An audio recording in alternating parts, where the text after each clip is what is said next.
This is one of the rare actors in our country who speaks up and speaks his mind. National Award winner Prakash Raj, a very warm welcome to NDTV. Thank you for speaking to us. You've equated the protests against Padmavati to terrorism. Is that really fair? You see, let's look at the way they're protesting. India comes from a very diverse cultures, and yes, any act, they have every right to say that our culture has been misinterpreted, and to have that worry and to ask questions, to protest against it. Now we have a body, and now today the recent Supreme Court judgment says, when they went and tried to ban the film, the Supreme Court says, no, I don't have the power. First the censor board has to see it, and if there is a problem, come to me. Now, when there is a Supreme Court, when there is a body, you have to wait.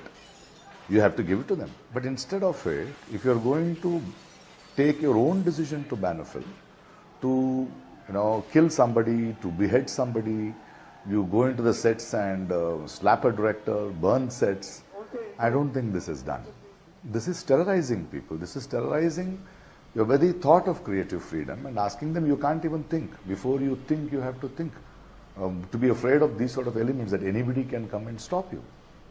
There's nothing fair about it. This is trying to terrorize the next generation of filmmakers. Anybody, before they start thinking, you want to instill fear. This is terrorizing, isn't it? But the protesters will say they have a right as well. They have a right to protest. No, you can protest, but you can't issue threats. You have a question, that you have a doubt. You say that this history has been changed. Now, you have to put it across in front of the Supreme Court or in front of the Central Board of Certification.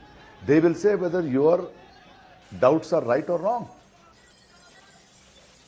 Before anybody sees the film, how can you decide it is there? Now, there is a filmmaker who is denying it. So, he is accepting that I am denying it, so let the board see. You're one of the few who speaks out. Why aren't there more actors, at least on issues that affect the industry, whether it's Padmavati or dropping S. Durga and nude from IFI? Why aren't more people, more actors speaking out? It is, yes, you have a very right, strong question. It is very sad. It is very sad, and it is, I think, silence is the most dangerous thing this country can have. And whatever their reasons are, whatever they are afraid of, either they are saying they are afraid that they don't want to stand with integrity when things has to be addressed. So they are expressing themselves. Now, how do you expect them to talk? So I'm really sad, I really feel bad, I really feel let down. People who, we are not against protests, but this sort of threatening doesn't work. And I wish the industry had come together. Probably they'll come later. But then I don't know, I hope they come before it is too late. But it is very, very sad. And according to me, silence is the most biggest mistake you do in this country. And people who are silent, I think they are dead. They have no life left in them. Tell me, whether it's banning Padmavati or a seemingly halted investigation into Gauri Lankesh, do you think whether it's at the center or at the state, governments have abdicated their responsibility? Isn't it very, very obvious? Isn't it very obvious? Now, Gauri Lankesh's murder, we don't know who has done it. We'll leave it to the intelligence. They're asking time. Okay, there is a limit, we can wait, but we'll wait for some more time. But when people celebrate such incidents, when somebody who threatens to kill anybody if the film is released before seeing the film, and the so-called mandated governments which have been given a mandate to govern this country, to govern and take care of law and order, if they are helpless, I request them to please leave their jobs. Let's have somebody else who will handle. Because your silence, your inaction is helping these elements to become more daring to do all this. And this is not the country, this is not an ambience which we, the citizens of the country, should live in. We don't want this terrorizing society at all. you better do your responsibilities. So, do you think the voices of dissent, those who disagree, are being consciously silenced? Yes, yes, yes. I think by supporting such threatening forces, you're actually supporting dissent or stopping voices of dissent.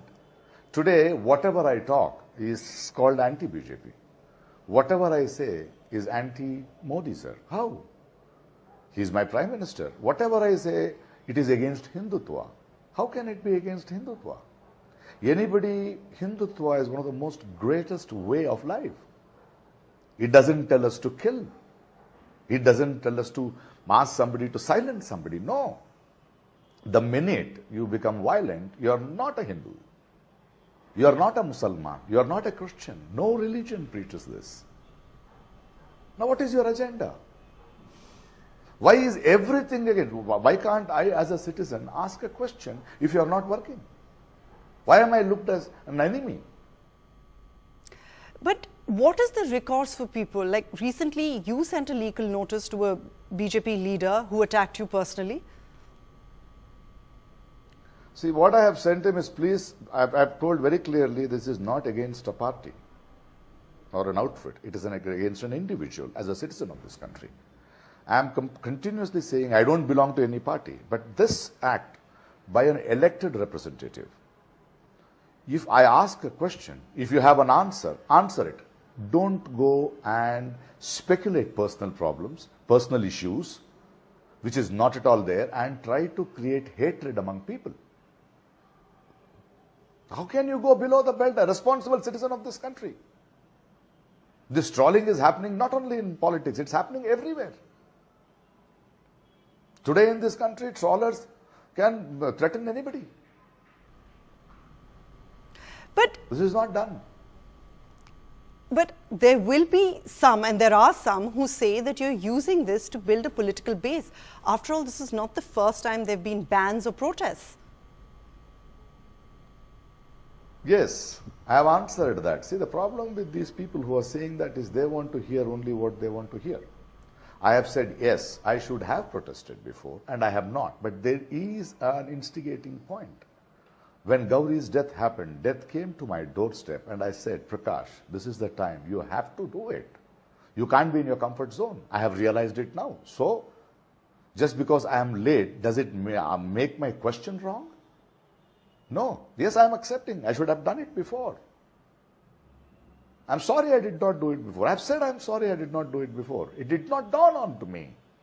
But when death came to my doorsteps, it triggered me. Then my friend's voice was silenced. It triggered me. No, I'm not wrong in asking now.